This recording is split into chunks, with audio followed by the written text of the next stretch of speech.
Hey guys, welcome to the first video on the Barbells and Bryce YouTube channel. My name is Bryce. I am a exercise scientist slash fitness enthusiast slash TV show watcher. Today is Olympic Weightlifters Review Season 4 of...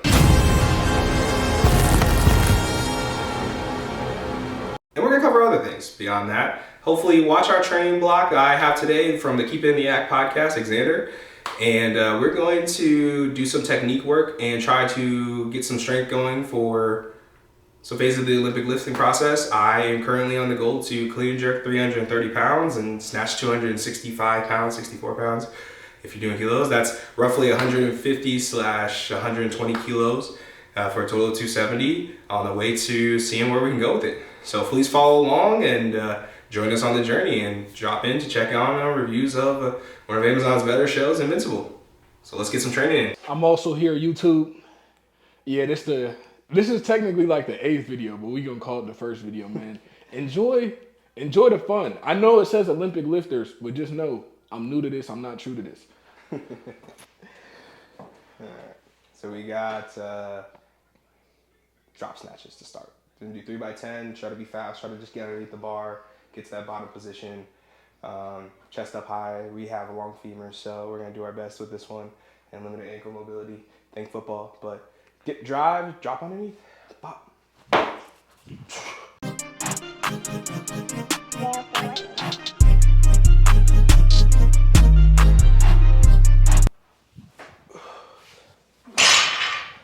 You're up, my boy. I actually hate snatching, but we're just gonna do what we're gonna do. I'm here. Probably means he needs to do more of it because he hates it so much, but just one of those days. Nice. I knew you could do it. No, I can't stand these. That's all you got for me. Fair enough. It's just such a weird movement. Let us know what your least favorite workout is when it comes to Olympic weightlifting. Mine is snatch. No discussion, no dispute. It's not close. I'm gonna let Bryce do his thing. Thanks, man.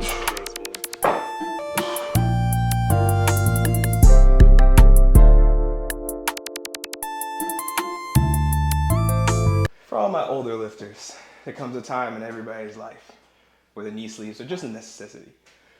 Youngins don't know, but he'll know eventually. Behind the head. Behind the head, like you're back squatting. Quick. Yup. As low as you can go. Yeah. Nice.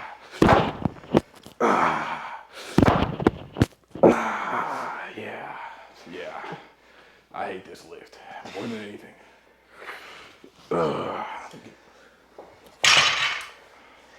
It'd be like that sometimes. But we know why you really clicked this video. Not to see us complain about weightlifting. Invincible Season 4.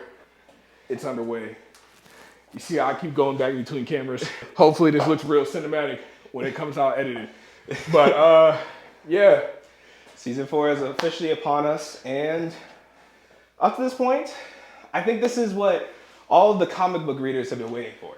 We're finally into the lore that starts, what makes Invincible just one of the best comic books out there that's been adapted to, film. But I would say one of the best like indie comics. there we go. Okay. Indie comics.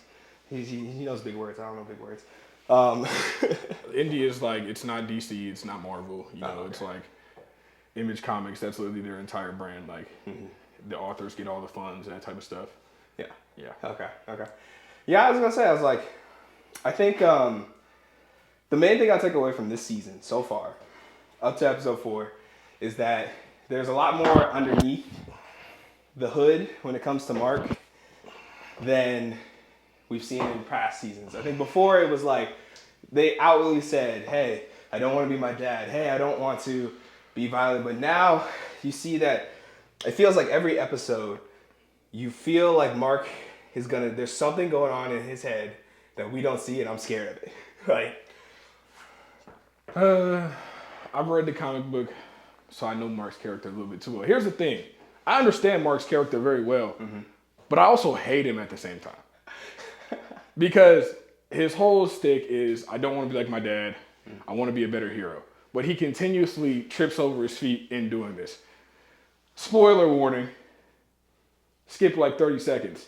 For example, when he goes through the whole Dinosaurus arc, when he thinks he can change the world, but then he ends up killing thousands of people. Then same thing when he goes and he tries to kill Angstrom Levi finally, and he ends up getting stuck in another dimension for like 9 months. Him just doing stupid stuff over and over and over again. Even though it's a realistic rendition of a person. Also, the struggles he goes with, well, oh, I don't want to be a killer. No, I do want to be a killer. That also annoys me. But at the same time, I have to understand that this guy goes through, his dad tries to take over the planet. He almost dies like 10 million times. That's why I can't hate him. That's why I can't truly hate him. Because I understand that if this was a real person, they would probably go insane. Like, probably. Marvel and DC, they make it like Batman. No, Peter Parker's a better example. Peter Parker probably has an even worse life compared to Mark. Yeah. He's still a hero at the end of the day. That's why people love Spider-Man. Yeah. So obviously, this is a more realistic rendition on a hero that goes through a lot of turmoil. That being said, I still think he's an idiot. But the only reason I give him a pass too is because how he transforms the Viltrum Empire at the end of the story too. That's another thing that I forgot because I was gonna slander him a lot more. But I remembered that he did fix the universe at the end of the comic book. That's fair. Let's sit with that as we do a couple more drops.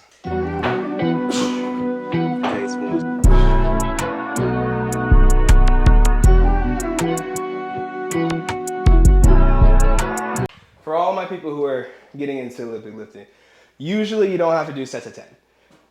Because I'm getting back into it. I haven't been doing sets of 10. No. I'm trying to get better at my positions, so I need more volume. And to really ingrain the motor pattern, you want to do higher volume.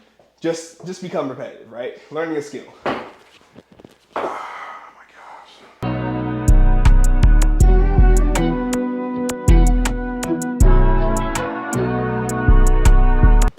Feels a little bit smoother. All right, we're going to move on to muscle snatches and continue to flame Mark and just praise the Immortal for walking away. The Immortal gets too much slander too. Even though it's incredibly easy to slander the Immortal. I understand it is. Yeah. But he's just so unlucky because you got to think. He had no problem solving any problems until Omni-Man got there. Okay. Viltrumites are just so much stronger. See, he's stronger. The Immortal's stronger than about 70% of the Invincible universe. Okay. We only ever see him run into the other 30%. It's the same thing with Mark. He's stronger than 95% of the Invincible universe. But we only ever see him run into that other 5%. Except that dragon. I'm sick and tired of that dragon. Get rid of him. I think we're just waiting on a Titan arc. That's all it is. But, I think the show, for what Amazon's doing, regardless of... Actually, here's a better one. What do you guys think of the animation? Is it bad or is it different? That's the real question. It's bad. But I have a conspiracy theory. Okay. One, I think that the creator of Invincible, Robert Kirkman, he doesn't understand animation because he thinks that you can just pump out a season every year with a studio half the size of the average animation studio. Okay. That's not how animation works. And then number two, I think that Amazon and whoever's running the show over there, they now understand that Invincible is known for bad animation. So they will purposely do bad animation at some parts in the show so that it's talked about on the internet. Oh, that's a good theory. That's my conspiracy theory. The animation still sucks though. Amazon's worth $1 trillion, do better. See, I'm gonna be honest with you, YouTube. I don't even notice the animation because I think of it as like when you watch an episode of SpongeBob and like looks a certain way, then all of a sudden when they try to emphasize something, they're like remember the Nasty Patty? Might be too old for that. But it went from like, oh, that doesn't look that bad. Then they go, oh my God. And it's like super animated. Like, I think that's the comic book versus like the actual show. But I do think they could do better on some of the violence. Like Conquest, he looks better when he's more vicious. Like if you look up we're gonna clip it right here. The panel of him being like, stand ready for my ride. Like, this man is battered. He is disturbing. I think they missed out on a chance to show us that. 100%. It's just, season 3. There's just so much little detail. Yeah. Like, there's no details at all. Everything is just smooth. Everything is blank. That's the problem. That's fair. Watch his muscle snatch. So this goal of this one is to keep even foot pressure the whole time. And you're not going to make any contact. And you're just going to go up and above your head. So It's gonna feel, you're gonna try to ride the momentum. Don't drop down, just go up. We're gonna do 3s with this one.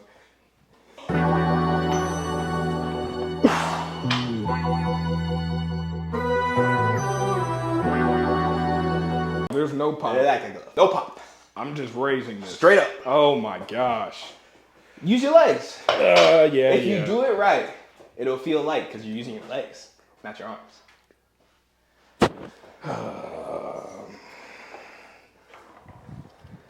It wasn't that bad. More explosion. More explosion.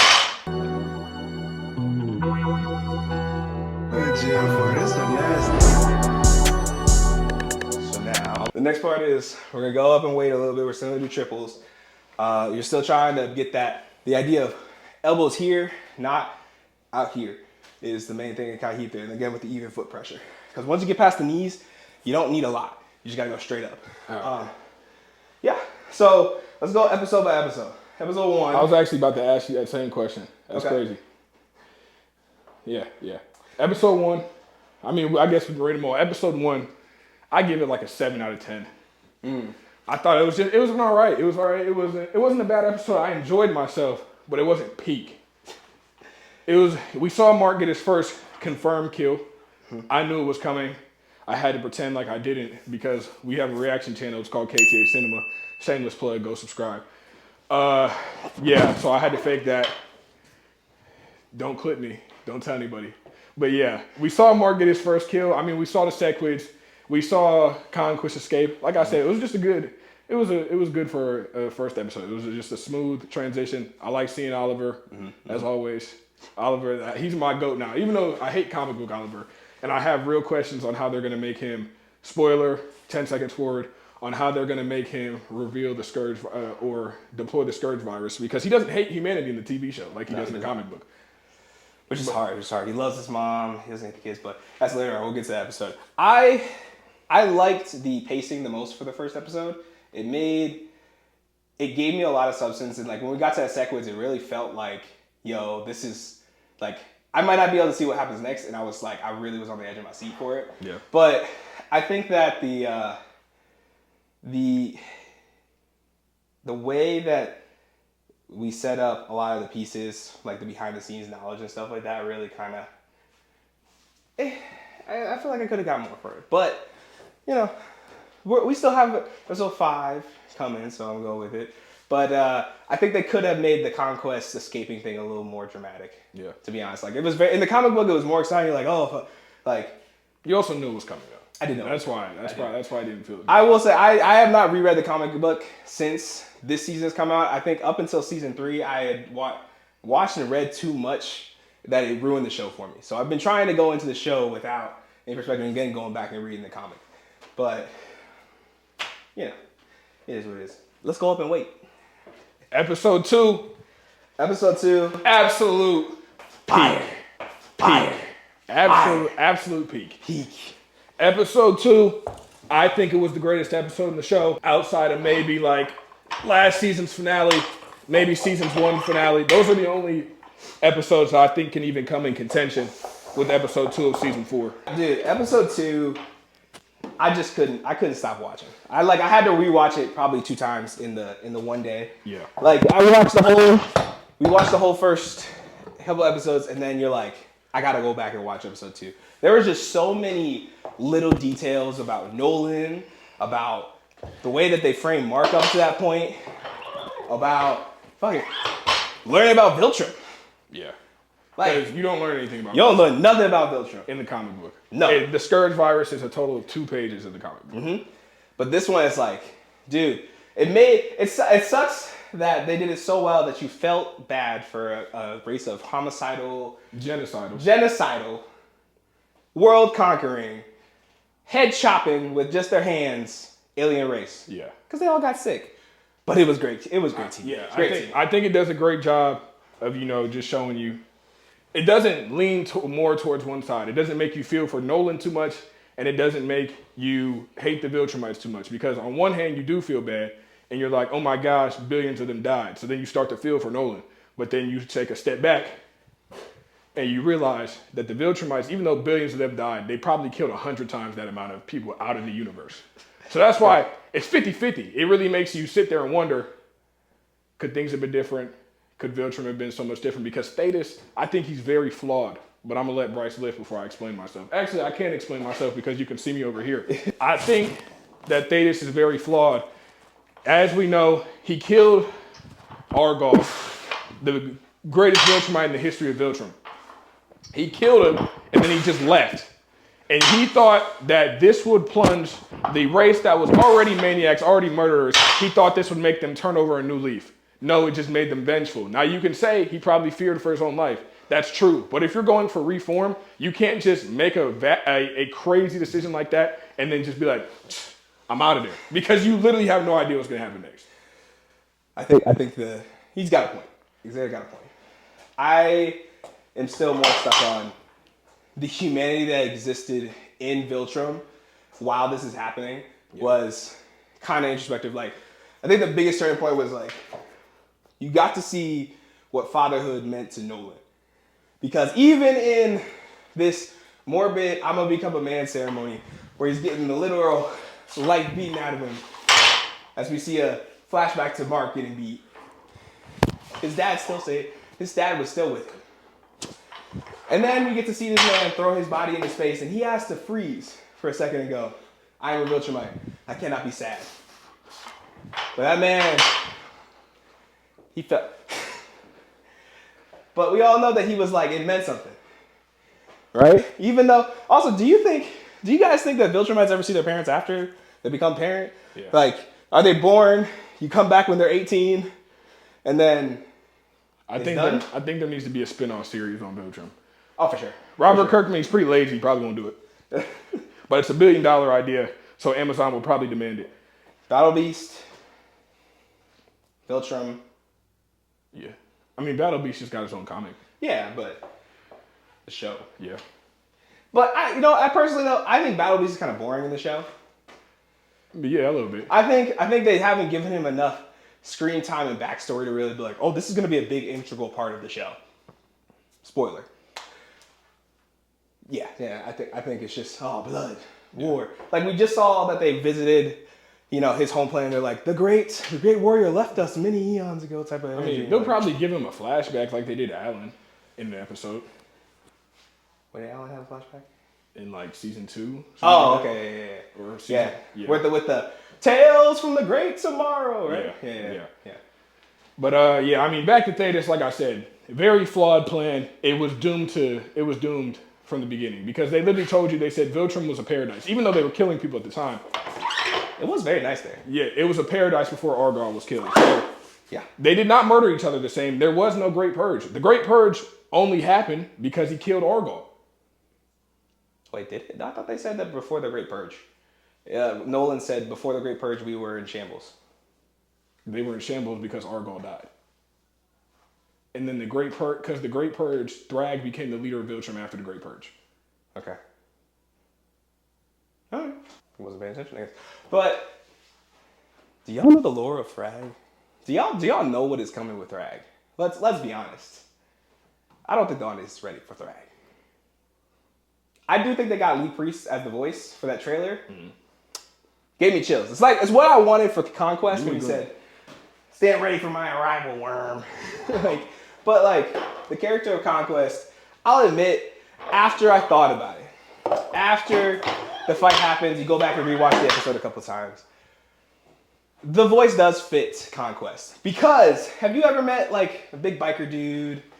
Anybody that's wears a leather blazer and stuff like that?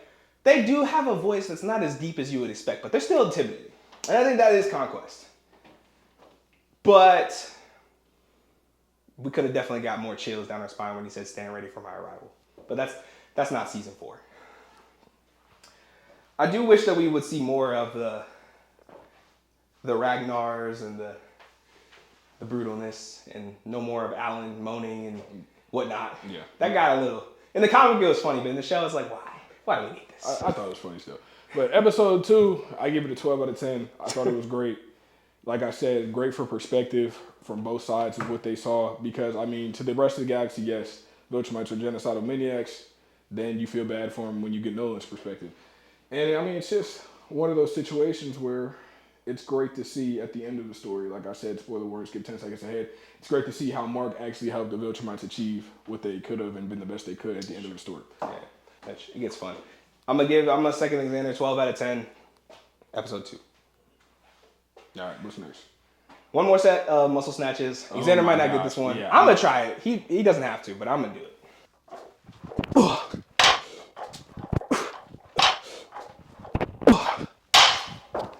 That was kind of heavy, guys.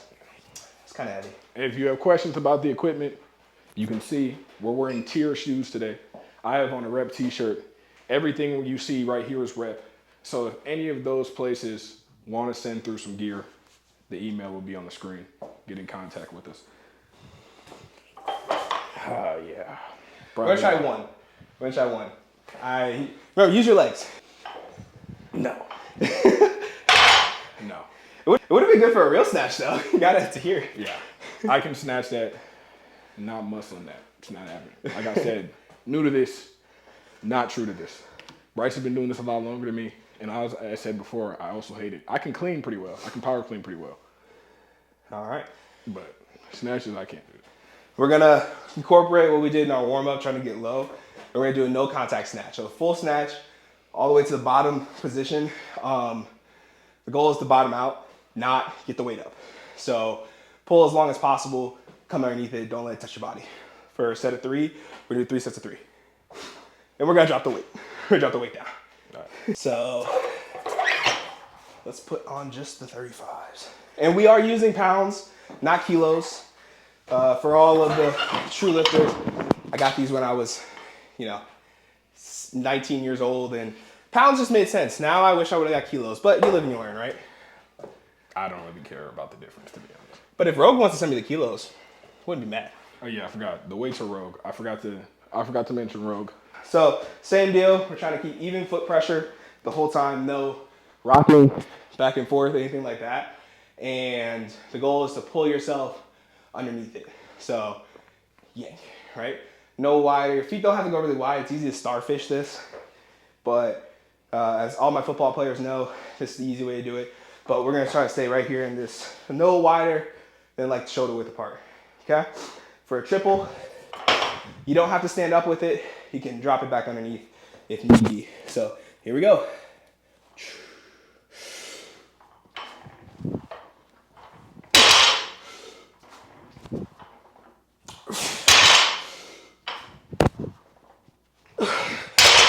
So don't be like me just now. Get a full extension, then go underneath.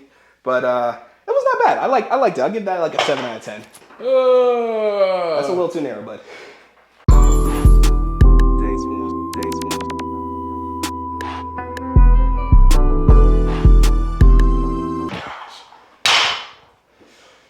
If y'all lift with Xander enough, you'll hear, oh my gosh, it's a signature trademark.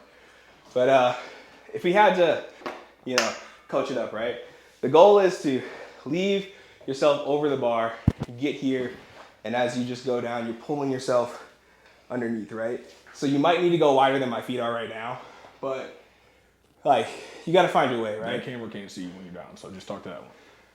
So the goal is to, probably be in your lowest squat position. You wanna be able to get here with your extension. Now, depending on your ankle mobility, your proficiency in the lift, you might have a hard time doing it, but the whole point of doing this drill, doing this exercise, is to work on this idea that you're taking your body weight, using this heavy implement that's in front of you, and pulling yourself underneath it, and then just popping your hands above your head. So we're gonna do another set. We probably will go no heavier than another 10 on this, because we really want to get the emphasis of pull yourself underneath, and sometimes it's hard to do that if it gets too heavy. So we're gonna stick with this weight.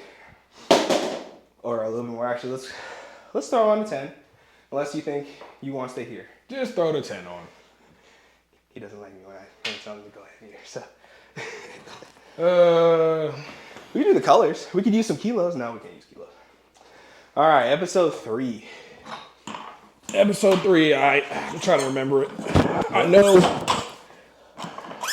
Mark was going through this thing of I killed the guy. He fought Lee again, like I said. We saw a little bit more Titan. I'll be honest, Titan gets a lot of hate, People say they hate him, but they're tired of seeing him. I really don't mind him just because I don't mind world building. But I am so sick and tired of Mr. Lee and that dragon. I cannot stand it. Doesn't make sense how he flew away from Mark and Oliver, by the way, when they're supposed to be way faster than anything on Earth.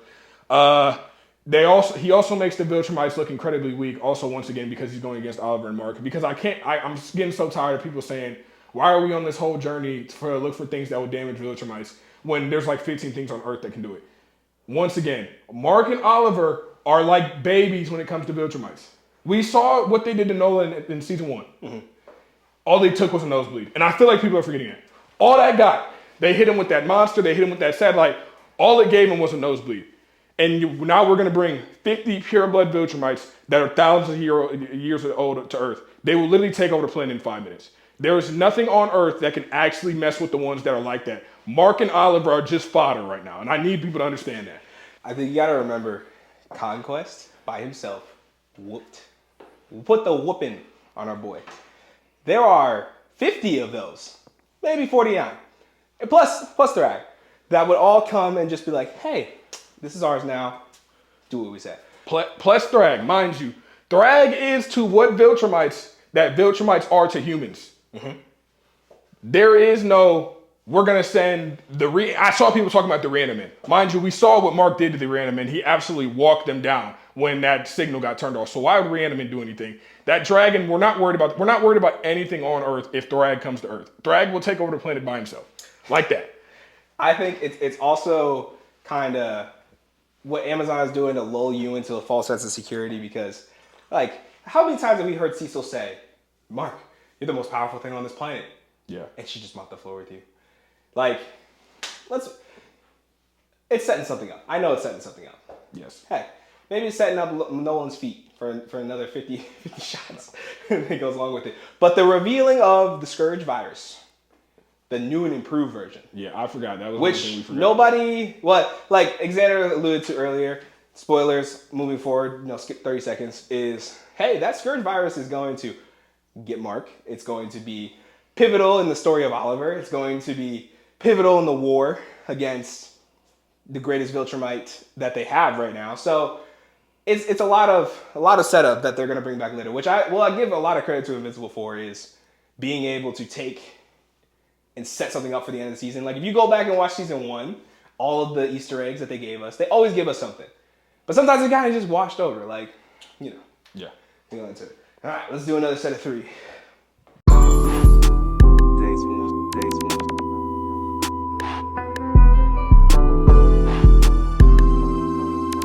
I feel like that was a great set. What do y'all think? A little better. Keep your feet narrow. See if you can go down, even if you drop it.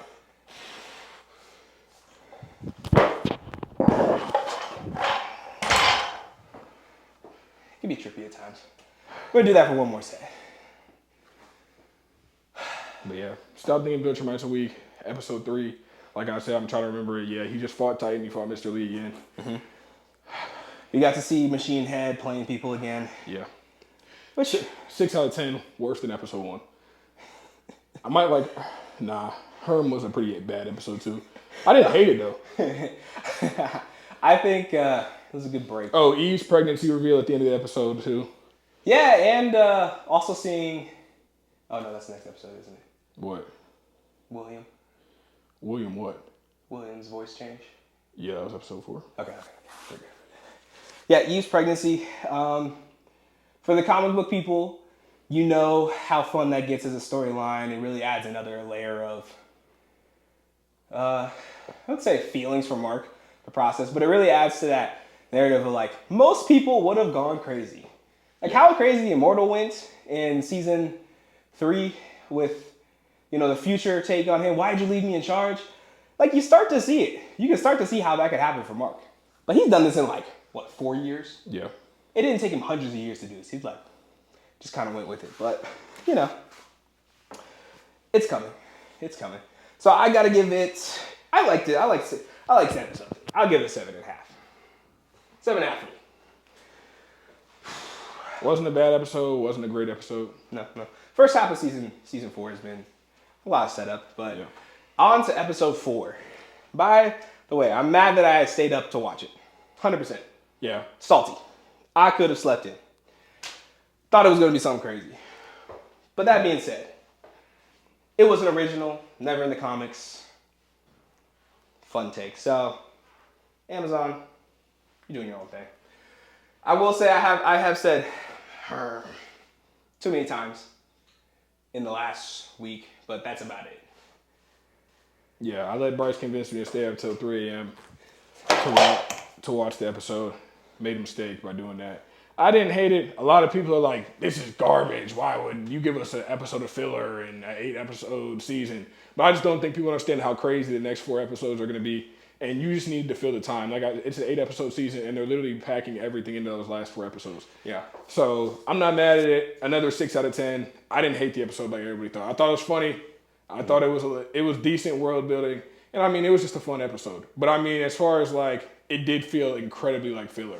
Like it felt like watching Naruto, and then you look up like, what episodes of Naruto do I not have to watch to get the main story? Like you wish you could skip it, but I mean, sure. But also, did you guys notice the like in the Immortal / Omni-Man throwing Damien up, and he doesn't know if he's gonna catch him or not? Yeah. And like call back to season 1, like they put it in there. They put it in there, processing it all. Right? All right. I'm gonna stop distracting. Let's get some lifting in. Here we go.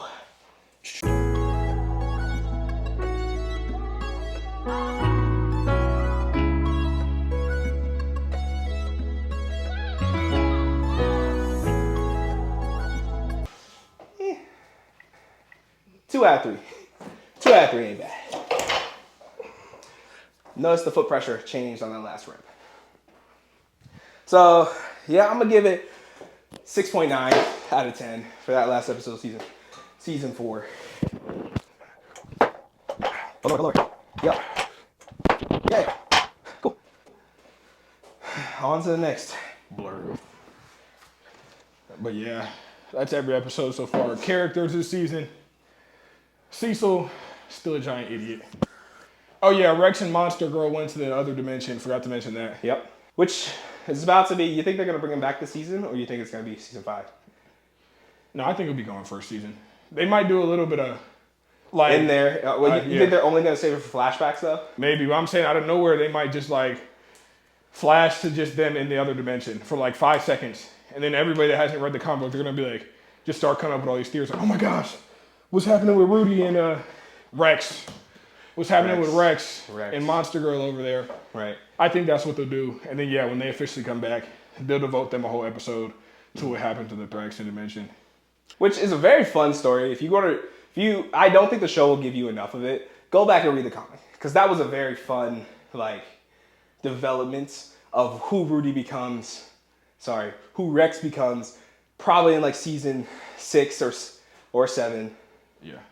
But I'll leave it at that. Yeah. So now we're getting into full contact snatches. We're only gonna do doubles though. We're gonna use this weight. The whole goal is to get down low. We're gonna do 2 to 3 sets, just to really solidify everything we just did. So you gotta remember, when we do the snatch, we're dipping, we're pulling it to here, and we're pushing it up, right? So as it floats, we pull ourselves underneath it and we go down. Ideally, the heavier the weight, the more you'll pull yourself underneath it, so it's harder to do with these lighter weights. But once we just did a lot of work to pull ourselves underneath the bar, we just want to solidify that. So that's the goal here.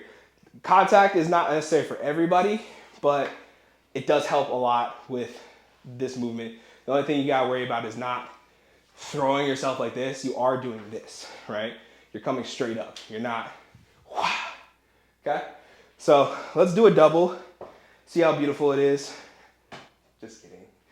Still learning, guys.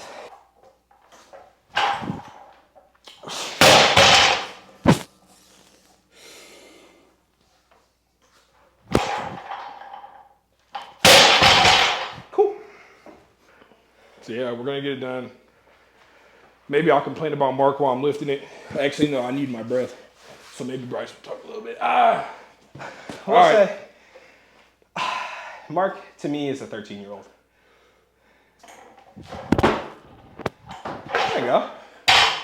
Like, if you had to really put it in perspective, Mark is how old Oliver is in the way that he thinks about things. Yeah. And if we can get, but like that's what the end of the story is for. So again, another spoiler is that if you look at old man Mark, he gets weathered enough to know like, hey, it's not I am bad because I did this or anything crazy. It's sometimes your hands get dirty, but it's not that big of a deal because it means something else. Like at its simplest core, you can be existential at all, whatever. But at the end of the day, he's like, hey, sometimes you crack a few eggs, but the eggs aren't permanently damaged. You made a good omelet, and it's okay. So I see it too much, though. But I think that's because they're playing us too much with the father-son dynamic or like the hero's journey, but not really hero's journey arcs that they have in it. Like, fatherhood is a big deal for the show. Yeah. 100%. And it's going to get even crazier in the next 4 episodes. But I'm excited to see it. And I really cannot wait for Dinosaurus. I think that's going to be a fun He looks so side show. trash, though. Oh, my gosh. He looks like a chicken nugget. He really does. He looks like a dinosaur nugget. Oh, hashtag dinosaur nugget. Let's get t-shirt. What y'all think? T-shirts made, hashtag dinosaur nugget. Nah, he actually looks terrible in the show. That's another complaint with the animation. Another spoiler warning, though. This you'll probably have to skip like 3 minutes ahead. I think the time skip that takes place when Thrag like creates all his children and Mark is stuck in the past is the worst thing to happen in the comic book.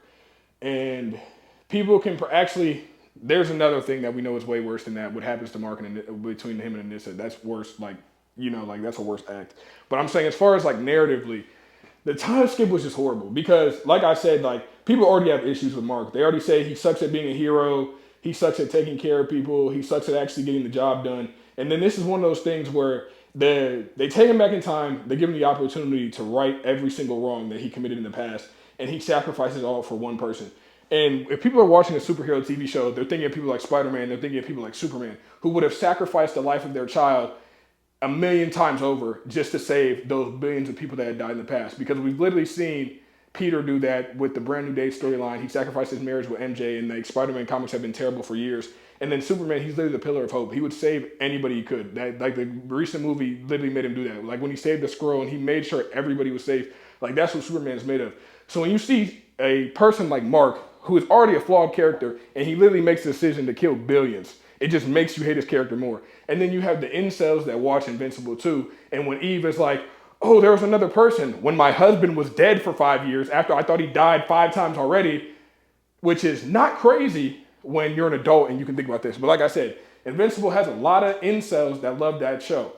They will not understand that a woman will move on when she has a child and it's been 5 years and this is literally like his 3rd time dying.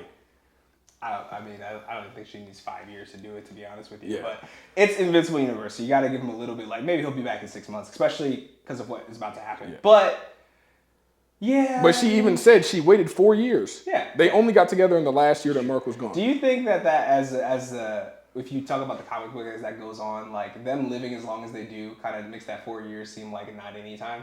Maybe. Yeah. But I just still think that's the worst thing that Robert Kirkman did in the comic book. I understand it was supposed to be like a soft reboot. People hated it for a good reason. But you could have at least been like, oh, this was a simulation. The universal being just wanted to see if Mark would make the right choice. But no, he literally said, you've doomed the universe.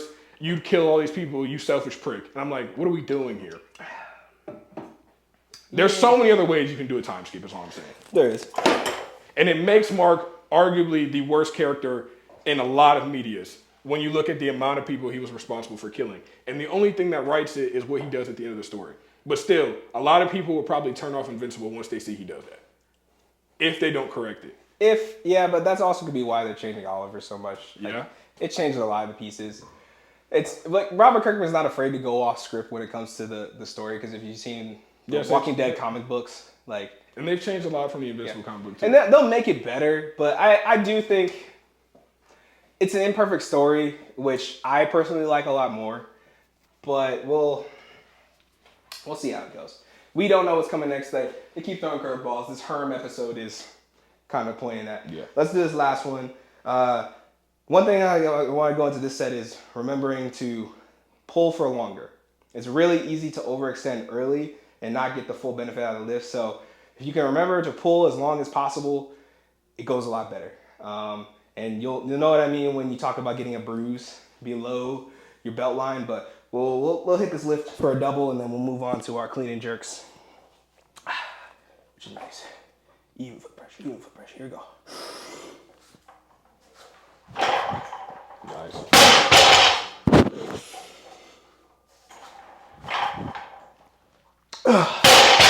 Yeah. Not bad. Very nice. Not bad. If anybody who's really experienced wants to coach me in the comments, I will say I know what my biggest issue is.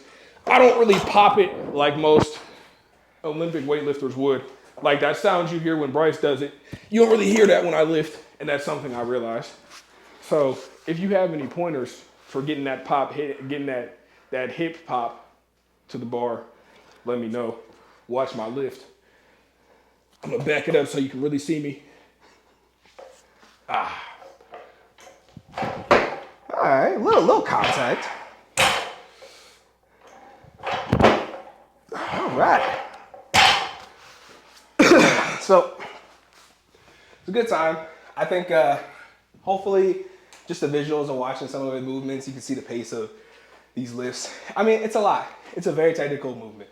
If you played any other sport, organized sport like football, basketball, baseball, you'll know that like, hey, there's a lot of improv. You can just kind of get your way through it. But with this sport, the devil's in the details. Like you gotta really hit all those little marks, consistency, just becoming used to going to the bar and not bringing the bar to you.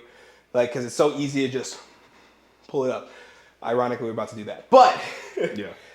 let's stay along. This time with the clean and jerk, we're gonna try to flow through it a little bit more since we got through our review side of it. Yeah. And now you just kind of get to see the lifting and maybe like a blurb here and there of stuff. And to start off, we're going to do standing muscle cleans, which is just working about the front rack position because genetically speaking, I think we're the same person because we both have tight lats. Cool. Again. So, all right, to do the muscle cleans, the goal is to try to keep the whole hand on the bar, not roll into the fingers. And it's just about getting, elbows up. So with people with tighter lats, if your wrist hurt with this, Take a step back. if your wrist hurt while you do this, it's probably not your wrist, it's back here.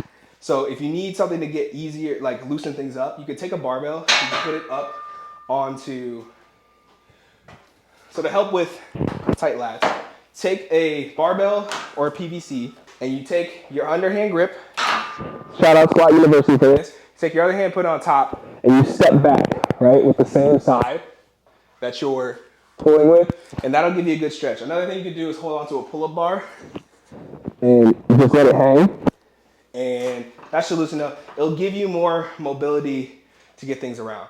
But let's just knock it out, shall we? We're not doing it from the full clean, we're gonna do it from a stand.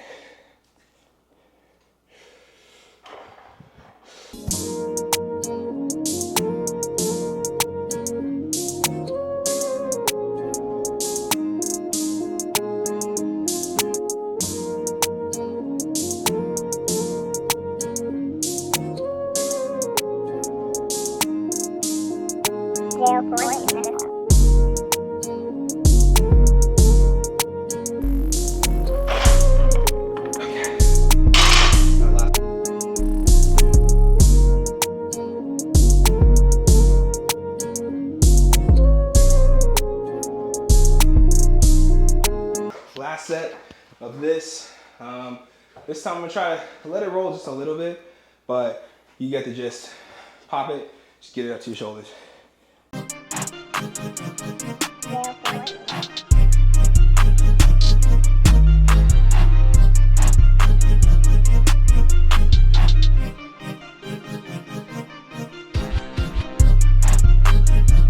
We're gonna do cleans with no contact into that full squat, and then we're gonna hit some max jerks from the rack position. The goal with that is, I guess you'll see, never mind. I'll tell you, you'll see. We wanna pull, we don't have to hit contact, and we're just trying to pull ourselves underneath the bar. So an easy thing to do is to do this. We wanna do this, okay? We wanna pull those elbows straight up and flip it, right? That's why we just did the clean to here. So again, you don't have to stand up with it. You can just drop it, kind of like the Korean style weightlifting, but you'll see what I mean, right?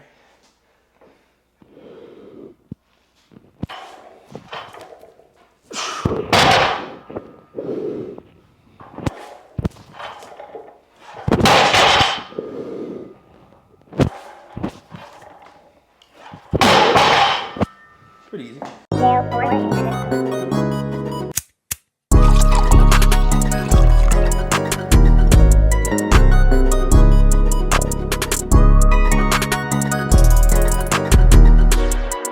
So you notice my heels came up a little bit on that one, but everything else felt fine. Felt fine. Yeah, don't be good. So sometimes there will be a point in cleans where, actually, let me go over here. So there will be a point in cleans, and I heard this from a cool guy over at Columbus Weightlifting, that eventually it stops feeling heavy. And the goal is to, when it stops feeling heavy and it's still just moving the same, is to start using what we're doing now to pull yourself underneath there and catch it low. Like, obviously there's gonna be some like fear, but you always gotta remember the bar is still moving at the same speed regardless of how quickly your head moves, right? It's gonna go up and down at the same, it's gonna go up at a fast speed but down at the same no matter what, because gravity's the same. So you just have to get underneath it to catch it, and that's all. You pull it up high, it's still gonna go to the ground at 9.8 meters per second, okay? So don't panic getting underneath it. Do your mechanics, pull yourself down. Last set, best set. Ah! All my football people.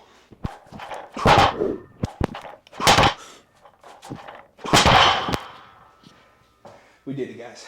Very nice. Very nice. Yeah. You guys can see me sitting over here. You can tell I don't really want to do it. But I'm going to get up and I'm going to do it. You do it. Subscribe. That's all I really have to say. Subscribe. If I hit these and they look great, you have to subscribe. So I'm going to get up and let's do it. And like the Coach About podcast said, there's two kinds of people in this world. There's subscribers, and then there's the rest of y'all. So subscribe. I'm here. I'm in strong. It's like 2 more. I'm here. Yeah.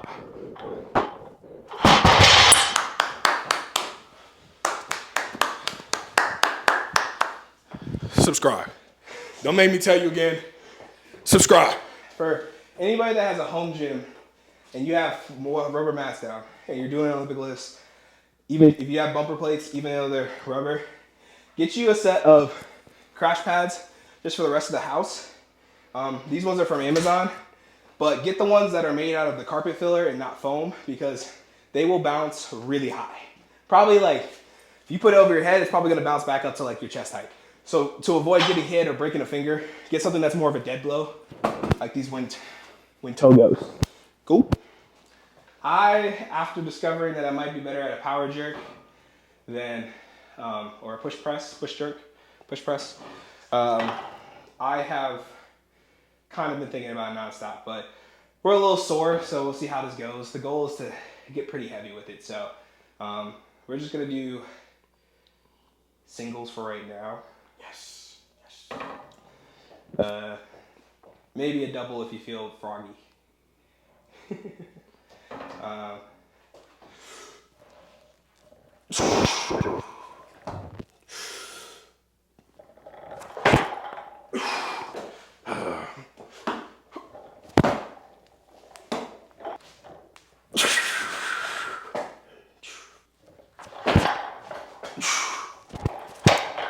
I'm up. Just a jerk with 205.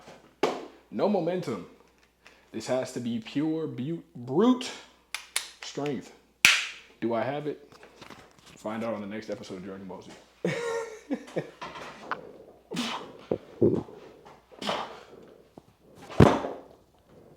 Press out. Love it. Cool. The energy is dwindling. The weights are growing. But yet, we still have to get this weight to fly. Very true.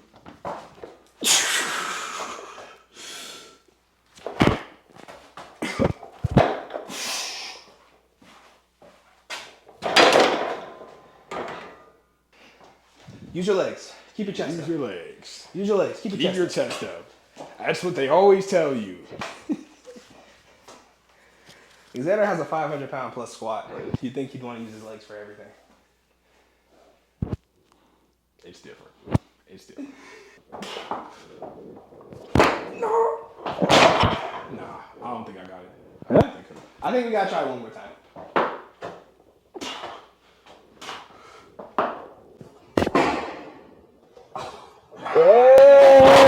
Gosh, dang it. I started coming a little bit too far forward. Alrighty, people, you're taller.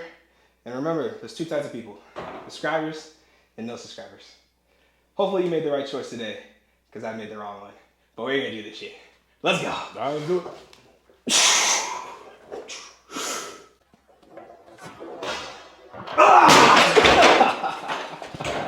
Yeah. I gotta drop down more. That was close.